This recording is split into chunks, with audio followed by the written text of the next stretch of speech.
So mga idol, ito na yung ating side panel ng sidecar para ito sa back to back. Tapos ito yung sukat niya. Ito. Ayan.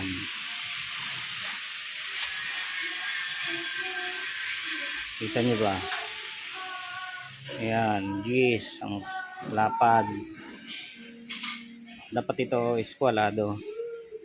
Ayan. Gis ang lapad. Tapos ang haba niya.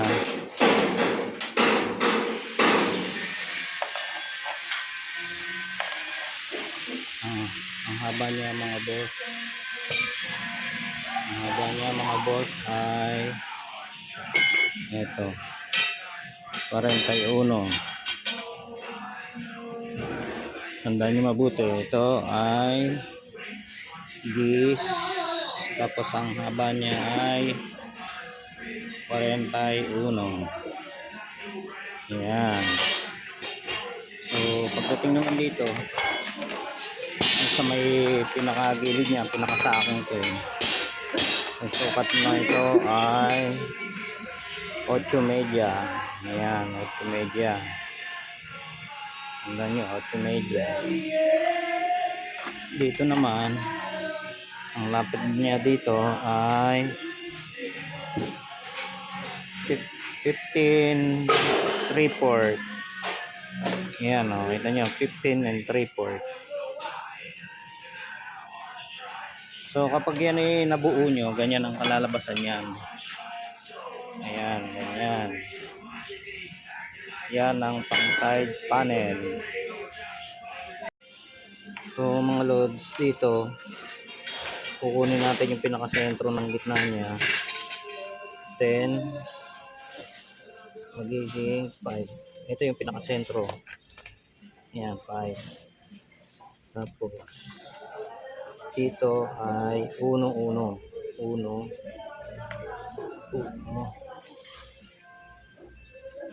media at 1 media.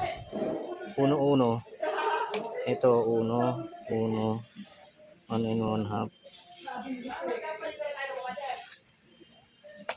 1 and 1/2, 1 and 1/2. Ito 1 and 1/2, 1 and 1/2, 1 and 1/2. Dito naman ay 2 inches. So, ito yung pinakasentro. Ayan, malod. Tapos niya, guguhitan natin yan. Ito yung pinakasentro. 10. 5 to. 5. 5. Ayan. Tapos mga gilid 1 and 1/2. Itong dulo ay 2. Ayan. Ayan, malod.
Yan ang ating mumuldurahan. Ayan. Pero sa susunod na video na. Ayan mga boss. Next video ay pagmumuldura naman. Kikita ko sa inyo. Ayan. Thank you for watching. Ayan na po ang ating side panel.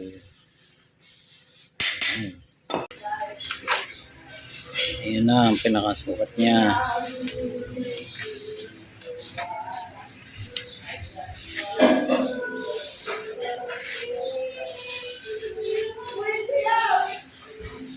Ayan na ang ating pang side panel.